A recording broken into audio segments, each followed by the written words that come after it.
नमस्कार दोस्तों, एक बार फिर से आप सभी का हार्दिक स्वागत है। दोस्तों, आपकी स्क्रीन पर क्वेश्चन नंबर पहला दिख रहा होगा। गुड इवनिंग सभी को, गुड इवनिंग। चलिए क्वेश्चन नंबर पहले का आंसर बताइए क्या होगा। लिखा हुआ है सरल कीजिए। इस तरीके से लिखा हुआ है, आपके सामने दिख रहा होगा। अंडर रूट के अंदर लिखा हुआ है 2.3 का स्क्वायर 23.3, इस तरीके से आपको दिख रहा है। तो दोस्तों इसका मान बताइए कितना होगा। देखिए, ऐसे सवाल जब भी आपको दिखे ना, देखने में तो बहुत बड़े होंगे लेकिन सवाल का सॉल्यूशन बहुत छोटा होता है। तो कैसे लगाएंगे, देखिए यहाँ पर दोस्तों ध्यान दीजिए, 2.3 का स्क्वायर करेंगे। कुल मिला के पहले देखिए, ये नंबर तो सेम है ना, बस दशमलव का खेल है। दशमलव आपके आगे पीछे लगे हैं। यहाँ नीचे वाली संख्या में दो दो अंकों के बाद लगा हुआ है, ऊपर वाले में एक एक अंक लगा हुआ है। इनको पहले हम बैलेंस बराबर करते हैं, कुल मिला के दशमलव वाला काम में खत्म कर देते हैं। तो दोस्तों यहाँ पर स्क्वायर करेंगे, एक अंक में दशमलव लगा हुआ है, जब स्क्वायर होगा तो डबल अंक में आएगा। जब दशमलव हटाएंगे तो नीचे कितने जीरो बढ़ेंगे, नीचे आपके बढ़ेंगे दो जीरो। दो इसके बढ़ेंगे, दो इसके बढ़ेंगे, दो इसके, यानी दोस्तों नीचे हमारा आएगा 10 की पावर 6। ये आपका ऐसे ही रहेगा जैसे लिखा हुआ है। ऊपर देखिए यहाँ पर ऑलरेडी दशमलव दो अंक में लिखा तो है 0.23 का। स्क्वायर कर देंगे तो ये दशमलव हमारा 4 डिजिट के बाद लगेगा। यहाँ पर भी 4 डिजिट के बाद होगा और यहाँ पे 4 डिजिट के बाद होगा, यानी 4 4 8 यानी 12। टोटल हमारा हो जाएगा 10 की पावर 12, यानी 12 डिजिट के बाद, यानी 12 हमारे जीरो बढ़ाने पड़ेंगे। इसका मतलब ये 10 की पावर 12 का मतलब ये होता है कि हमें जीरो कितने बढ़ाने पड़ेंगे, 4 जीरो इसके बढ़ेंगे स्क्वायर करने के बाद, 4 इसके बढ़ेंगे, 4 इसके, टोटल 12। तो 10 की पावर 12 ऊपर जाएगा। अब आप कहेंगे ये तो कट गया, 10 की पावर 2 आएगा और दशमलव इन सब का हट गया होगा। ठीक है ना। अब ये बिना दशमलव के नंबर बचेंगे। तो 23 का स्क्वायर जैसे ऊपर लिखा हुआ है वैसे ही नीचे लिखा हुआ है, ये आपका पूरा पूरा कैंसिल हो जाएगा। अंदर बचेगा अंडर रूट 10 का स्क्वायर, यही बचेगा। तो अंडर रूट 10 का स्क्वायर का मतलब होता है अंडर रूट 100। इसका वर्गमूल निकालेंगे तो आपका राइट आंसर 10 हो जाएगा, ऑप्शन नंबर ए। उम्मीद है दोस्तों ये चीज़ समझ में आ गई होगी। केवल दशमलव को हटाने का खेल था, आसान सवाल था, देखने में भले ही कठिन लग रहा था। चलिए नेक्स्ट प्रश्न है हमारा। लिखा हुआ दो संख्याएं तीसरी संख्या का क्रमशः 20% तथा 50% है, तो पहली संख्या दूसरी संख्या का कितना प्रतिशत है। ये प्रतिशत लिखा हुआ है, ठीक है ना। चलिए लगाते हैं। अब यहाँ पर देखिए कि तीसरी संख्या से बोला है, हमने मान लिया पहली संख्या ये है, दूसरी ये है और तीसरी ये है। तीसरी हमने मान लिया अपने आप में 100% है।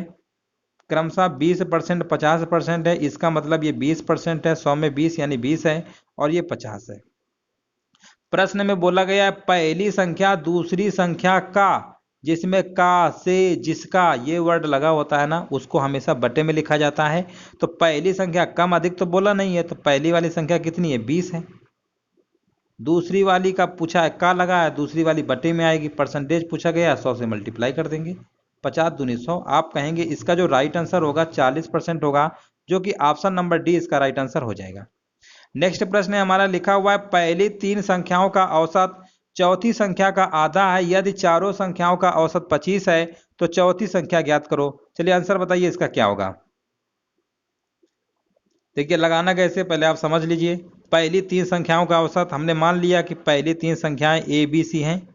ए बी सी, इनका अगर औसत निकालोगे, पहली तीन संख्याओं का औसत क्या होगा, ए प्लस बी प्लस सी।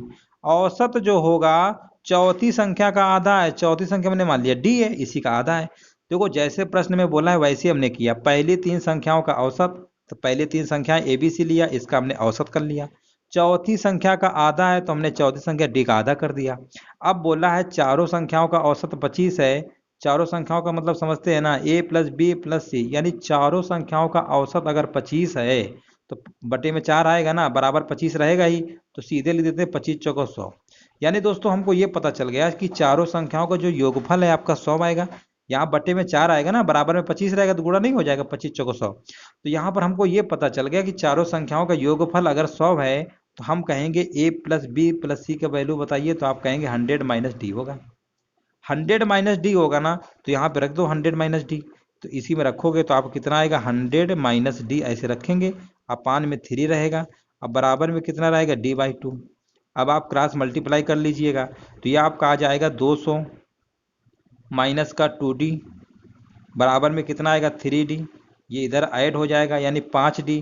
5d बराबर 200, तो d बराबर कितना आ गया, 40। तो इस प्रश्न का चौथी संख्या पूछा गया था, तो ऑप्शन नंबर कौन सा हो जाएगा, बी। सिंपल सवाल था, बिल्कुल बेसिक तरीके से बता दिए हैं, सिंपल तरीका है। ऐसे लगा लीजिए, ज़्यादा दिमाग मत लगाइए, आपका आंसर आ जाएगा। यहाँ पर देखिए अगला प्रश्न हमारा लिखा हुआ है, यदि M square plus N square plus 2m बराबर -1, तो m की पावर 192 प्लस n की पावर 195 का मान क्या होगा। ऐसे सवालों को देखिए दोस्तों, आपको देखने में लग रहा है इस तरीके से इक्वेशन बना है। जब भी ऐसे सवाल लिखे हो तो समझ जाइए कि वैल्यू पुटिंग का कॉन्सेप्ट यूज करना है। वैल्यू पुटिंग होती क्या है पहले ये समझ लीजिए। यहाँ पर m और n की ऐसी वैल्यू सोचिए कि रखने पर रिजल्ट में -1 आना चाहिए, वही m n की वैल्यू यहाँ पर हम यूज कर लेंगे। ये होता है वैल्यू पुटिंग कॉन्सेप्ट। तो आप कहेंगे यहाँ पर देखिए n की वैल्यू अगर हम रख लेते हैं, n की वैल्यू अगर हम रख लेते हैं मान लीजिए 0, n की वैल्यू 0 रख लेते हैं और m की वैल्यू ले लेते हैं -1। क्या ये इस इक्वेशन में रखने पर -1 आएगा। तो देखिए m का स्क्वायर -1 का स्क्वायर दोस्तों करेंगे तो 1 आएगा, प्लस n का मान 0 ही रहेगा, और यहाँ पर माइनस का n 1 रखेंगे तो -2 हो गया, यानी रिजल्ट आपका -1 आ जाएगा। इससे पता चल गया कि जो हमने लॉजिक लगाया था n बराबर 0 m बराबर -1 वैल्यू पुटिंग कॉन्सेप्ट सेटिस्फाइड कर गया है। तो अब इसी इक्वेशन में आपको m की जगह -1 रखना है, तो -1 की पावर 192 कर दीजिएगा, और n तो 0 ऑलरेडी है तो 0 ही रहेगा। किसी भी नंबर की पावर अगर माइनस नंबर है, अगर उसकी पावर सम संख्या होती है तो उसका रिजल्ट प्लस में होता है, यानी इसका +1 आएगा। ऑप्शन नंबर ए इसका राइट आंसर हो जाएगा। इस तरीके से आपको लगाना है तेजी से। नेक्स्ट प्रश्न है हमारा, लिखा हुआ यदि एक भिन्न का अंश जो है 200% बढ़ाया जाता है और हर 400% बढ़ाया जाता है तो परिणामी भिन्न 1 होगी, तो मूल भिन्न कितनी होगी। दोस्तों यहाँ पर थोड़ा करेक्शन कर लीजिए, 1 सही 1/20 होगी, नहीं तो आपका आंसर नहीं आएगा। यहाँ पर है परिणामी भिन्न जो है आपकी 1 सही 1/20 होगी। अब मूल भिन्न बताइए कितना होगा, आंसर लगाइए और जवाब बताइए क्या होगा। सवाल को थोड़ा करेक्शन कर लीजिएगा, 1 सही 1/20 तभी आपके ऑप्शन मैच करेंगे, नहीं तो अदरवाइज ऑप्शन नहीं मैच करेगा। तो दोस्तों जब भी सवाल भिन्न वाले आए और बढ़ने और घटने की बात कहे, बढ़ाया जाता है या घटाया जाता है, तो सबसे पहले आपको देखो सिंपल तरीका बता रहे हैं, इसे सिंपल तरीका नहीं होगा। पहले आप भिन्न को लिख लीजिएगा x/y के फॉर्मेट में। 200% बढ़ाया जाता है, जब भी कोई चीज़ बढ़ाई जाती है, अगर हमने कहा 20% बढ़ाया जाता है, उसको 100 में से हमने बोला है, कई बार उसको उसी में से जोड़ देते हैं। तो यहाँ पर 200 की बात हो रही है, 100 में जोड़ेंगे तो आप कहेंगे 300% आएगा, सीधे इसको लिख लीजिए 300%। यहाँ पर लिखा हुआ है 400% बढ़ाया जाता है, हमेशा 100 में से बढ़ता है, 100% अपने आप में कंप्लीट वैल्यू होती है। 100 में से 400% बढ़ा देंगे तो आप कहेंगे 500% आएगा, परसेंटेज से परसेंटेज कैंसिल हो जाएगा, 0 0। यही भिन्न का मान बोला है, 1 सही 1/20 का मतलब हो जाएगा 20 से कम 20 और 21/20 हो जाता है। अब दोस्तों आपको x/y बराबर इस 5 का मल्टीप्लाई इधर वाले नंबर पे कर देंगे और 3 का मल्टीप्लाई इधर कर देंगे, आपका आंसर निकल आएगा। चाहो तो इसको ऐसे सिंपलीफाई कर लो, 3 7 21 होता है, 5 से कम 5 और 5 चौके 20, 7/4 आएगा। 7/4 को अगर हम मिक्स्ड फ्रैक्शन में लिखना चाहें तो 1 सही 3/4 होगा, जो कि ऑप्शन नंबर आपका ए नंबर सही हो जाएगा। ठीक है ना। इस तरीके से आप जब भी सवाल कहे बढ़ाया जाता है तो पहले भिन्न लिखिएगा, 100 में सीधे बढ़ा के ऊपर लिखिएगा जितना अंश में बोले, हर में बोलेगा तो हर में, घटाने की बात कहेगा तो घटाने में हमेशा 100 से कम ही बोलेगा, ठीक है ना, 100 में 400 नहीं बोलेगा, ठीक है, इस चीज़ को याद रखिए। ऑप्शन नंबर पहला इसका राइट आंसर हो जाएगा। यहाँ से दोस्तों हमारे प्रश्न स्टार्ट हो जाते हैं रीजनिंग के, जो कि आपके 5 नंबर के आने हैं। लिखा हुआ यदि टीसू TISSUE को कोड भाषा में 93 लिखा जाता है तो रॉकेट को उसी कोड भाषा में क्या लिखा जाएगा। क्वेश्चन आपको समझ में आ गया है, 93 आया है ना।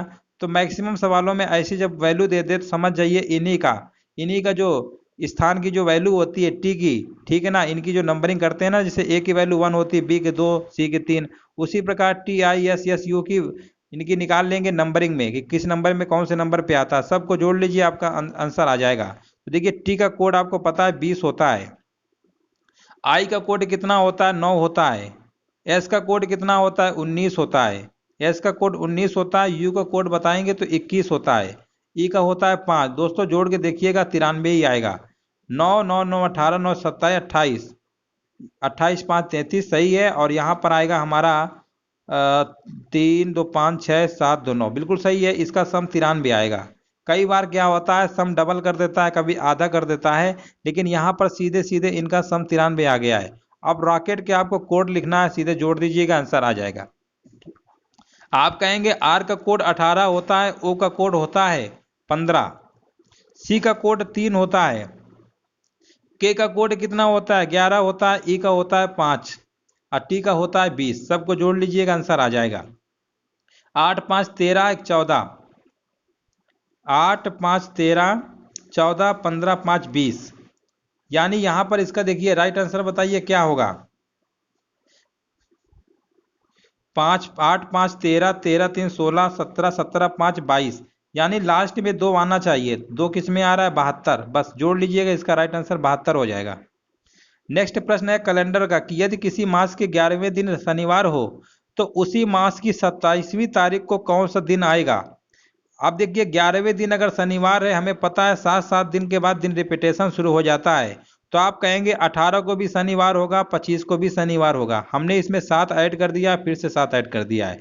25 को अगर शनिवार है, 27 को कौन सा दिन होगा? शनिवार से 2 दिन आगे चलेंगे तो आप कहेंगे सोमवार होगा। Right answer option number A हो जाएगा।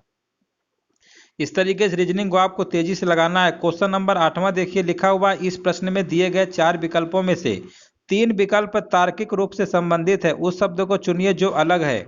Acharya Kripalani, doctor Radhakrishnan, CV Raman, Rajagopalachari. दोस्तों ये सभी व्यक्तियों के नाम लिखे हुए हैं, तो कहीं ना कहीं ये किसी से न किसी से कुछ न कुछ भिन्न होगा। हो सकता है राष्ट्रपति, प्रधानमंत्री, मुख्यमंत्री, या कोई मेडल वगैरह है, पुरस्कार, कहीं ना कहीं से इसको रिलेट करिए और बताइए इसका राइट आंसर क्या होगा।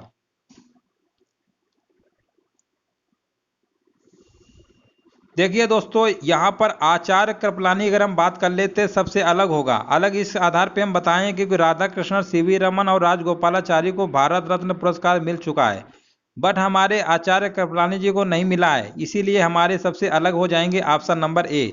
तो हमने बताया ना कहीं से आपको लॉजिक सोचना पड़ेगा जो तीनों में समानता हो, चौथे में ना हो, तभी आपका आंसर जाएगा सही। इस तरीके से आपको रीजनिंग में लगाना था।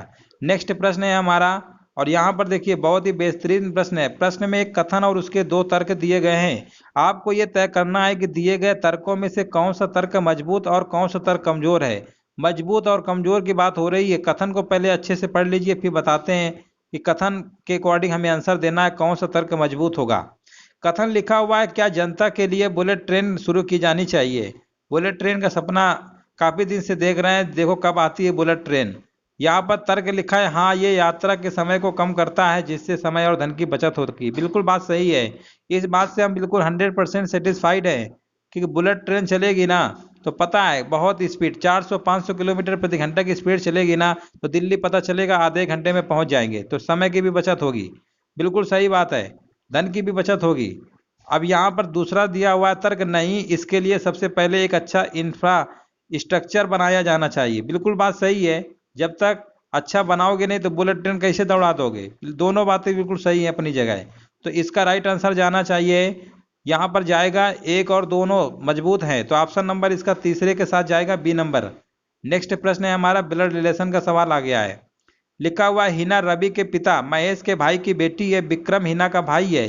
विक्रम और महेश की माँ के बीच रिश्ता पूछा गया है। विक्रम और महेश की माँ के बीच क्या रिश्ता है ये आपको बताना है। तो सबसे पहले जैसे क्वेश्चन में बोले वैसे करिए। हिना लिखा हुआ रवि के पिता, तो पहले हम रवि में पहुंच जाते हैं। रवि के पिता, ये आपके रवि के पिता हैं। रवि के पिता कौन है? महेश हैं। ये रवि के पिता हैं महेश। रवि के पिता महेश के भाई, इनके कोई भाई होंगे, और इनके भाई की जो बेटी है, ये मान लो इनके कोई भाई होंगे, हमें नहीं पता क्या नाम है भाई का। एक जो भी भाई होंगे, इन्हीं की जो बेटी है, इनकी जो बेटी है उसका नाम क्या है? हिना है। हिना, ठीक है ना, उसका नाम हिना है। ठीक है, यहाँ तक बात समझ में आ रही है।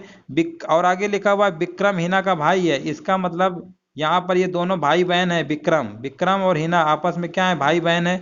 चलो कोई दिक्कत नहीं है। प्रश्न में बोला है विक्रम और महेश की माँ। अब देखिए महेश की माँ ये होगी। अब विक्रम की माँ का मतलब विक्रम की माँ, तो विक्रम की माँ, तो मान लो हिना की माँ मतलब ये, अच्छा जो इनकी माँ होगी वो महेश की भी माँ होगी, दोनों की माँ सेम होगी। तो प्रश्न में क्या बोला है? विक्रम और महेश की माँ के बीच क्या रिश्ता होगा? इनकी माँ और विक्रम के बीच। विक्रम कौन लगेगा? विक्रम बोला गया है ना, विक्रम और महेश की माँ, तो ये तो इनके मान लीजिए दादा हो गए। ये इनका कौन हुआ? पोता लगेगा। यानी यहाँ पर ऑप्शन राइट आंसर होगा डी नंबर, ग्रैंडसन होगा। ठीक है ना, ऑप्शन नंबर डी हो जाएगा राइट आंसर।